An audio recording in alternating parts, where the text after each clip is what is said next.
Who will be the next head coach of the New York Rangers? Today we are looking at a recently fired NHL head coach, an assistant coach who could soon become a head coach, as well as a college coach.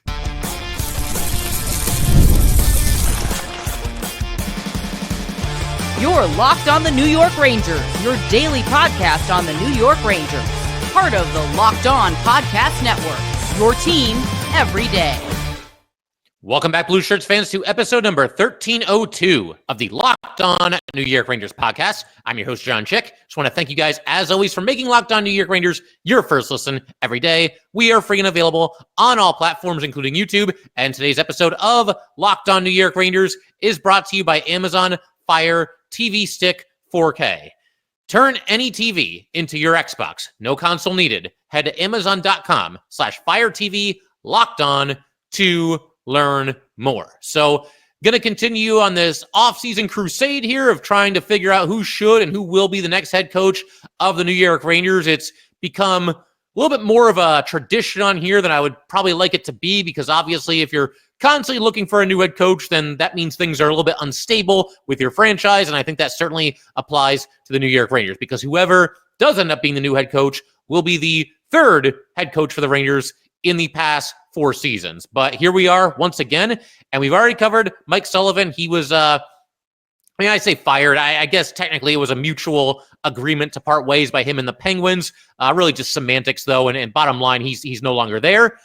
Said to be very high on the Ranger wish list, but we talked about him in a recent episode. You can find that by going back, I think, 3 episodes. And then we also, in yesterday's episode, discussed John Tortorella and his credentials and the possibility of him returning. But today, a 3-for-1 deal, and we're going to start with Rick Tocchet, just recently fired by the Vancouver Canucks. He spent 3 seasons there in Vancouver. We actually discussed, I distinctly remember this, we discussed Rick Tocchet during one of the other coaching cycles when the Rangers were looking for a new head coach. I want to say it was actually when the Rangers ultimately hired Gerard Gallant, because I definitely remember talking about Tocchet, but I don't think it was this most recent coaching cycle, and that would make more sense because he was the coach of the Canucks during the last head coaching vacancy that the Rangers had when they ultimately went with Peter Laviolette. But here we are again, time to discuss Rick Tocchet and the possibility of him being the next coach of the Rangers. And I'll just say right off the bat here, he's not really all that high on my wish list. Honestly, if we rank these coaches, and maybe we'll actually do that if there's time to do so before the Rangers actually hire somebody, he'd probably be closer to the bottom than the top. I mean, I'm putting that as nicely as I can. I'm kind of hoping for a first-time head coach, somebody that comes in with some fresh ideas, a fresh outlook, and a fresh way to motivate these players, just something different, something a little bit outside the box. When you've won 1 Stanley Cup in 85 years, I think it makes sense to be a little bit bold and roll the dice a little bit. Now, of course, I would probably make an exception for Mike Sullivan. As far as guys with NHL head coaching experience, he'd probably be near the top of my list. But I would like the Rangers ultimately to try to find their own John Cooper, their own Jared Bednar, their own guy that is getting his first chance. However, if the Rangers do go with a retread coach, then I would like to be somebody that, frankly, has had more success than Rick Tocchet, because his track record is really not all that good. I think some people tend to believe that it's better than what it actually is. We'll go through the whole thing right here. He coached Tampa Bay for 2 years, beginning in 2008 and ending in 2010. He coached in Arizona for 4 seasons, from 2017 to 2021. And then he took over for Bruce Boudreau mid-season the following year with the Canucks, and he was their coach for 3 seasons, or I suppose 2.5 seasons if you want to get technical about it. But in all those years, 638 regular season games for Tocchet as a head coach, a record of 286, 265, and 87. Or if we combine all those losses, it would be 286 and 352. Not great. And additionally, we won playoff success, obviously, right? I think just about every NHL team in the league is looking for that. 9 seasons as a head coach for Tocchet, a grand total of 2 playoff appearances, only 2. And really, had it not been for some very unique circumstances in the 2019-2020 season, it would very likely be only 1 playoff appearance for Rick Tocchet. 2020, of course, he had COVID that threw everything off, sports and otherwise, obviously, and we end up with the 2014 tournament in the postseason that year. And he was coaching the Coyotes, and they were the 11th seed.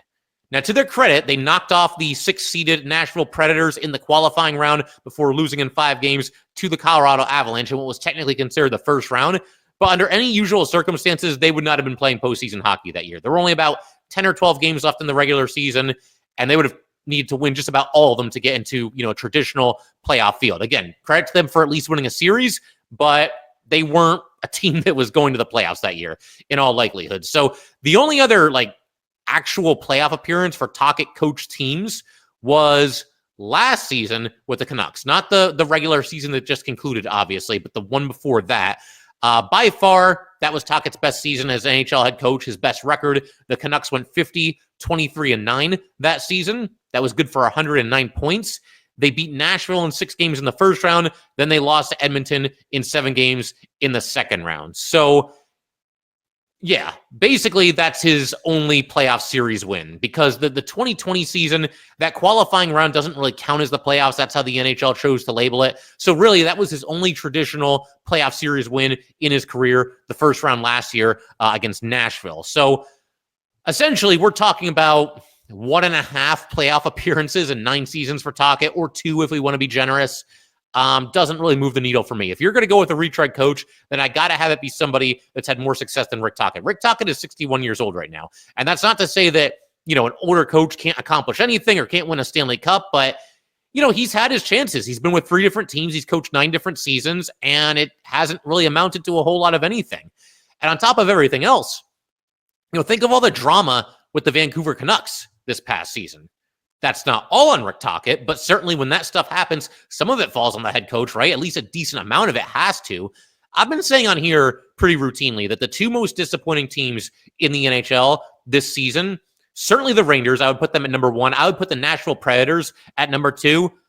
The Canucks are right there with them. I mean, they have to be probably number 3, I would say, because you're talking about a team here that last season won the Pacific Division, and only 5 teams in the NHL had more points than the Canucks last season. So they follow that up by missing the postseason by 6 points and having all kinds of drama in the locker room. Tocchet seemed to at least somewhat lose control of the team. You had the entire, Pettersson versus JT Miller drama that went on and on and on. And, again, it doesn't all fall on Tocchet. Pettersson and even JT Miller, the 2 of them should have been able to come to some kind of an agreement, some kind of an understanding. To me, it sounds like, all the reports coming out of there, the locker room got so toxic that one of them absolutely had to go. And of course, in a funny way, that actually kind of worked out in the Rangers' favor, because they were able to get JT Miller for less than what it should have taken to acquire JT Miller. No disrespect to Philip Hedl or Victor Mancini or the first-round draft pick, but they got him for, I would say, a discount. And obviously Miller wanting to come here played a role in that as well. But, think about that. Now JT Miller is a Ranger. Do you really want to bring his coach back in here? Obviously, there were some issues. Maybe JT Miller loves Rick Tocchet. Maybe Tocchet likes JT Miller a lot too, and Miller would be happy to run through a brick wall for him. I don't know, but there was a lot of drama in that locker room last season, and it never got fixed, and it resulted in the Canucks basically being handcuffed and forced to trade either Pettersson or Miller, and of course, it ends up being Miller. So, yeah, I don't know, man. No disrespect to Rick Tocchet. I think there's a decent chance he ends up landing a head coaching job this offseason. There are a decent amount of vacancies right now and possibly more on the way, but I don't want it to be the Rangers. I've got quite a few other guys ahead of him on this list. My favorite, coaching candidates for the New York Rangers, but we'll get to a couple more, and we will do that in just a second. All right, we just want to take a minute to let everybody know that today's episode of Locked On New York Rangers is brought to you by Amazon Fire TV. Did you know your Fire TV is also an Xbox? Turn any TV into your gaming and entertainment hub with Fire TV Stick 4K devices. No console required. Just grab your paired controller, subscribe, or sign in to Xbox Game Pass Unlimited with EA included, and you're ready to play. Dive into hundreds of premium titles from EA Sports College Football 25 to Call of Duty Black Ops 6 and Avowed as easily as you stream your favorite shows. It's gaming made simple, and it is all on your Fire TV. With 4K streaming, watch more than 1.5 million movies and TV episodes from your favorite subscribed services like Netflix, Prime Video, Disney Plus, Max, and more.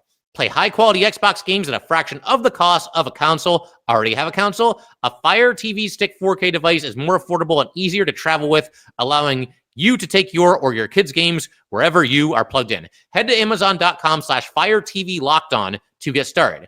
Xbox Game Pass Ultimate subscription and compatible controller required. Available on select devices, including Fire TV Stick 4K 2nd Gen, Fire TV Stick 4K Max 1st and 2nd Gen, and Fire TV Cube 3rd Gen. All right, we just want to thank everybody, as always, for making Locked On New York Rangers your first listen every day. We are free and available on all platforms, including YouTube. And for our next episode, probably going to do some more coach talk, continue to look through these candidates, before the Rangers hire somebody. There's been a lot of people that have been in the comment section mentioning Joel Quenneville, and my understanding is that both sides were thinking that it might be better for him to go somewhere else as he re-enters the league, but we can still talk about him. If there's enough interest there, we can certainly talk about Quenneville, the good and the bad. Also going to be talking about Dan Muse, another in-house candidate for the New York Rangers, and probably at least one other coaching candidate as well. But for right now, speaking of in-house candidates for the Rangers, you've got Michael Peca, an assistant coach for the Rangers the past 2 seasons under Peter Laviolette. And I feel like some recapping is in order for anybody that might have missed this. It doesn't really know what's going on with Michael Peca right now and what his standing with the Rangers organization currently is. In a nutshell, this is what happened. Season ends, and the Rangers did what we all thought that they would do, and they fired Peter Laviolette. They also fired Phil Housley. Those two are both gone. Michael Peca and Dan Muse have each been told that they will be given the opportunity to interview for their own jobs. And what that sounds like is that if the Rangers go with a different head coach, that those two will both have the chance to interview for the position. And I kind of have mixed feelings on that. On one hand, it doesn't hurt to have them interview. But on the other hand, when you hire a new head coach, I like giving that individual, everything is at his disposal. You get to do whatever you want to do. You hire your own coaching staff. You coach this team the way that you want to do it. As long as it does come down to the head coach making the decision on Peca and Muse, I'm fine with it, though. There were a couple of reports out there as it pertained to Peca and Muse that I talked about very briefly when we were discussing Peter Laviolette being fired. And I think it bears repeating here. It kind of made it sound like they'll get a chance to interview for their own assistant coach positions, but also that they might get a chance to interview for the head coaching position as well. And again, I see no harm in that. I think it's fine to cast a wide net. For sure. There are some reservations that I have, and I'll get into that in just a little bit here. But either way, once again, I have no issue with Michael Peca being given a chance to interview for the job. Go ahead and cast a wide net. Although I will say this, if there's a certain coach that the Rangers really want, you probably don't want to drag your feet for too long. You don't want to go on interviewing candidate after candidate after candidate. Like, say the Rangers really want Mike Sullivan, and it sounds like they do. And I would say as of right now, he's probably the front runner to get the job. That's all well and good, but you don't want to take time interviewing 10 different candidates and then have Sullivan take a job somewhere else. That obviously would not be ideal. So if the Rangers really want Sullivan, or there's somebody else that they really want, there is something to be said for striking quickly as well. But getting back to Peca here, as far as his background in coaching, he's bounced around a little bit. He coached in the Ontario Junior Hockey League for 2 seasons, was actually the OJAHL Coach of the Year in his first season in 2012-2013, and his team won 66 of 108 regular season games during his 2 seasons there. He also then became the head coach of the Bantam Major Junior Sabres, as well as the GM and director of hockey operations for the Buffalo Junior Sabres. So, like I said, there's a lot here. 2021, then, he's hired by the Caps as a player development coach, and it looks like he stayed there for the rest of the 2020-2021 season, and then he was on his way later in 2021 to become the assistant coach for the Rochester Americans, which is the AHL affiliate of the Buffalo Sabres. And then in 2023, his most recent move, joined Peter Laviolette's staff to be an assistant coach with the New York Rangers, and that's where he's been for each of the last 2 years. I don't think it's really that much of an issue that he's bounced around. I mean, this is somebody that's trying to climb the ranks and maybe in some ways even trying to figure out exactly where he fits and where he belongs and what his ideal role would be in the world of hockey in his post-playing career here. And good on him for doing that and obviously holding down all these different positions over the years. I would imagine he'd be interested in the head coaching job. Most coaches that are assistant coaches or AHL head coaches, usually the ultimate goal is to eventually become an AHL head coach. And obviously it's something that's clearly not easy to do, but I mean, that probably is the career goal for Peca. Can't speak for him for sure. My biggest issue with the idea of going with Peca, though, and again, I did mention this very briefly in our Laviolette Got Fired episode, a week ago, 2 weeks ago, whatever it was. Peca was in there for all of this nonsense that went down this past season. He was there for this complete and utter collapse. He was there for the players no showing all these different games. And certainly there is a different dynamic when you're the assistant coach as opposed to being the head coach.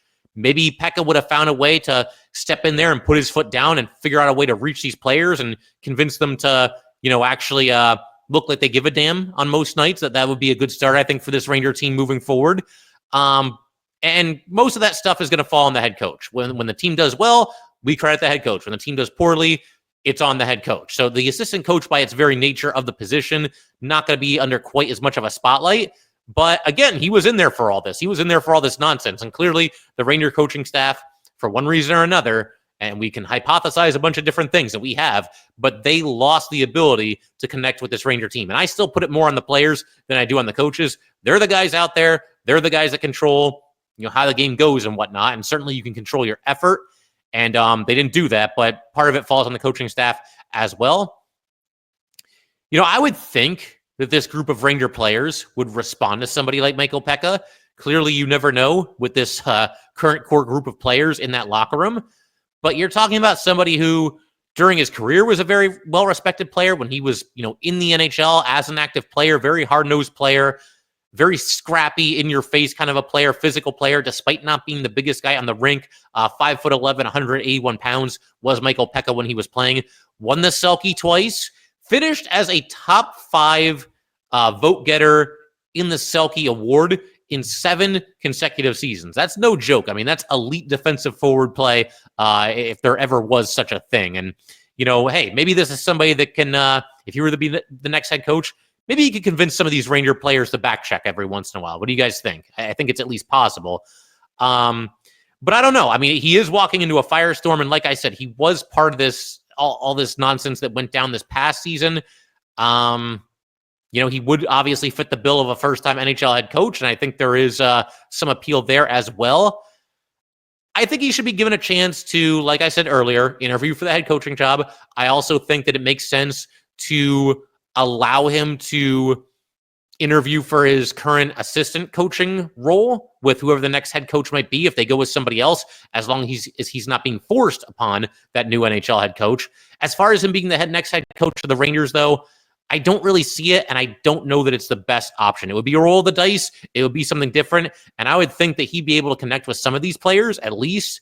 But last season, man, there's part of me that just wants to see this Ranger team completely clean house. I mean, just get rid of everybody, top to bottom. We know Drury's staying. We know the goalie coach and the skills coach, they're both staying.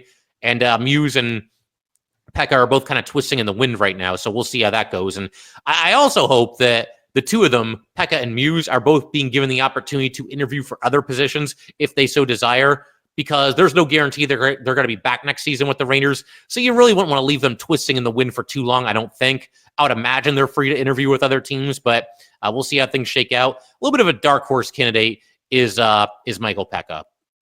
So in just a second, we're going to shift gears, going to talk a little bit about a college coach that I think a lot of people are going to have pretty near the top of their wish list. And that would, of course, be David Carle. I might as well just tell you now. We'll get into greater detail on David Carle in just a second. All right, we just want to take a minute to let everybody know that today's episode of Locked On New York Rangers is brought to you by Gametime.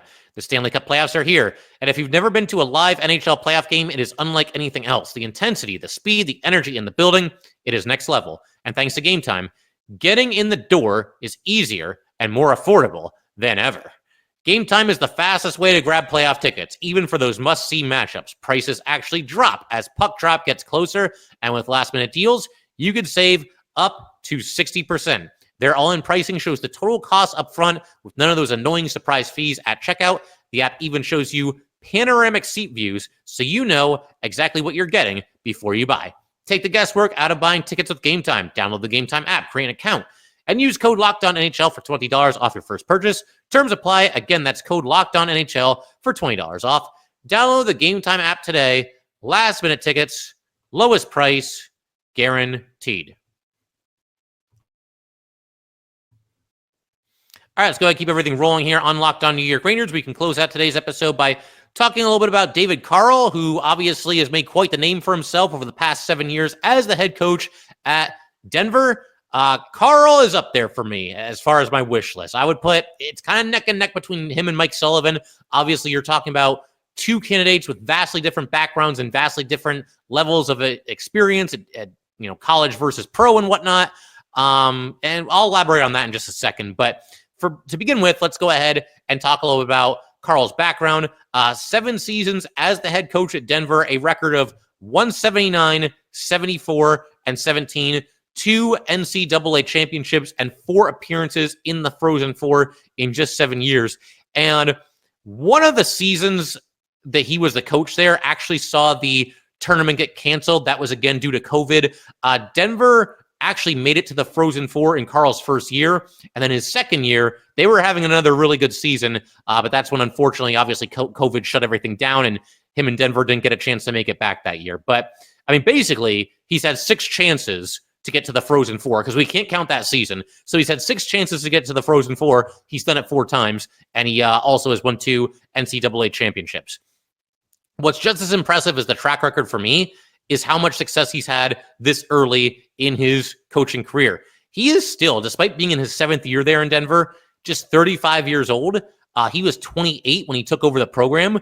So, I mean, you think about it. At that time, he was only 6 or 7 years older than some of his players. And let's just say, in a crazy hypothetical, Carle ends up becoming the next head coach of the Rangers. I mean, he'd only be, like 4 years older, 2 years older than Kreider. He'd be 4 or 5 years younger than Jonathan Quick. That would be a really unique situation there for sure. He would also be the youngest head coach in the NHL. Right now, had to look this up. Ray Warsofsky of the Sharks is 37 years old, so he would just be a little bit younger.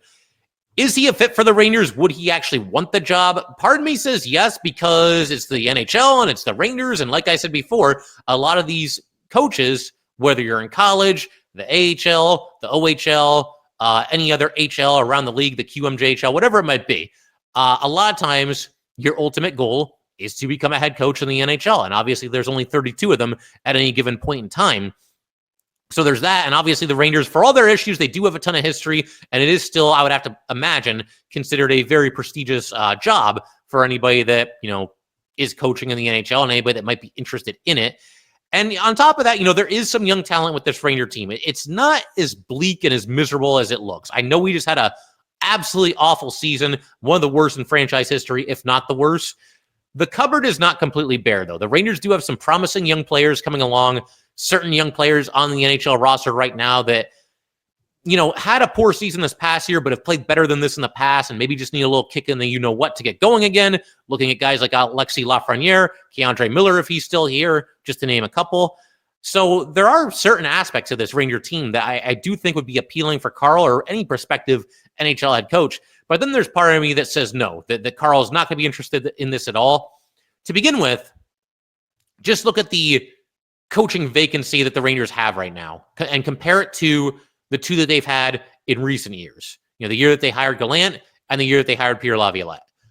I feel like of the 3, this is the least appealing that the position of head coach of the New York Rangers has been out of the 3 of them, because there are certain players on this team that are getting a little bit older. There's certain players that don't seem like they want to give 100%. The culture just kind of looked rotten this past year with the Rangers.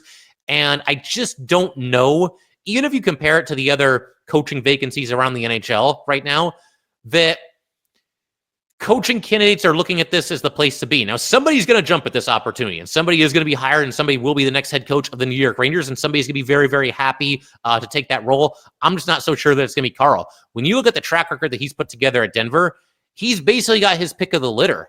And as I mentioned earlier, there are a good amount of vacancies right now. There are 5 NHL teams that currently have head coaching vacancies, and there are 3 teams that have interim coaches as of now. And looking at those 3 teams, I don't think any of those guys are locked to stay in their current position. So that could be as many as 8. There could be other coaches getting fired. We don't know. And whether it's Carle or anybody else, I feel like there's other teams that might be more desirable to coach right now than the New York Rangers. I'm just being honest with you guys. And that might be a whole nother episode in the future here. Maybe we'll rank all the head coaching vacancies right now, which is the most desirable and which is the least desirable. And we'll try to figure out where the Rangers stand. But Carle, I mean, again, this is somebody that basically can call the shots. He can stay there in Denver and keep doing what he's doing. Obviously, he's enjoyed a tremendous amount of success there. and he's got time on his side as well. I just mentioned he's only 35 years old. Now, on one hand, I suppose maybe if you're Carle and there's all this interest and all these teams want to bring you in and talk to you and maybe make you their next head coach, maybe you want to strike while the iron is hot. By that same token, I mean, look at all the success he's had in Denver. I would imagine that whether it's this year, the year after that, teams are going to be interested in David Carle in the NHL, and they're going to be interested in making him their next head coach. We'll see how it is. Carle, he might be perfectly content to stay in Denver unless he sees a team and says, yeah, I think that's the perfect situation for me. And the Rangers are not the perfect situation. When you think of all the drama that happened this past year, the fact that coaches seem to have a very short shelf life here with the New York Rangers, even shorter than the rest of the NHL. Certain players, like I mentioned earlier, that just don't seem to want to give you 100% night in and night out. I just don't know if this is the place that Carle's going to want to be. And like I said earlier, it's not like, coaching the Rangers next year is his only option. He could go somewhere else in the NHL. He could stay where he's at in Denver and end up somewhere else in the NHL, somewhere down the line. But as far as why I'd really be interested in Carle, and this is assuming that he's even interested in the position, this is the biggest reason for me. This is somebody who very clearly relates to young players and can get the most out of them. And it's one thing for, an NHL head coach to relate to young players and develop them a little bit.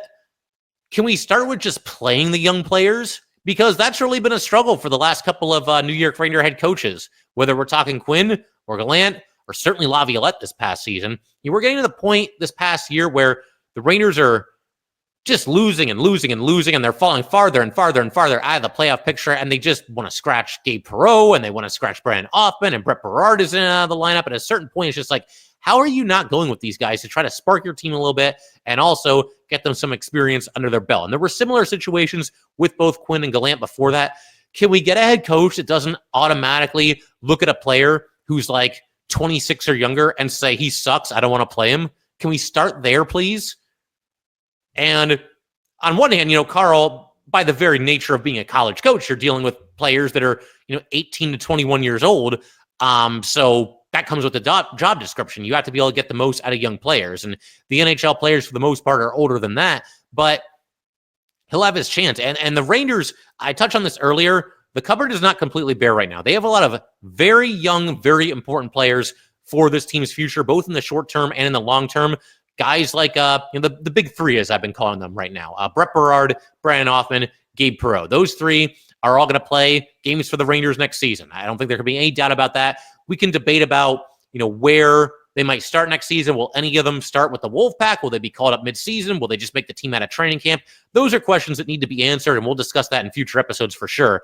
But the bottom line, all three of those players are big, big parts of the New York Ranger future. And it won't be long before guys like Emery, guys like Fortescue are making their way to the Rangers as well. The biggest thing that has held this Ranger team back in the last handful of seasons here, and keep in mind, they did make it to the conference final twice, but the biggest issue that I see with this Ranger team, and I think a lot of you will agree with me as well, is they don't seem to be able to develop their own homegrown top-ranked prospects. I mean, how many first-round players on this team have just either been complete busts or fallen late years shy of expectations at the very least? So that needs to change. It needs to get better. You need to be able to develop some of your own guys. And that's the difference between, just being a team that's kind of middle of the pack and being a serious contender. If you can contend while those guys are still on their ELCs and you can get the most out of young players that are on six-figure contracts, then that's absolutely huge. And Carle, I mean, there's a lot to like here for sure. I mean, the track record speaks for itself, but his ability to connect with those young players and get the absolute most of them, that's why I think more so than anything else that I'm this high on David Carle and why I would love to see him be the next head coach of the New York Rangers. There's other interest in Carle. You'll be shocked to hear that, I'm sure.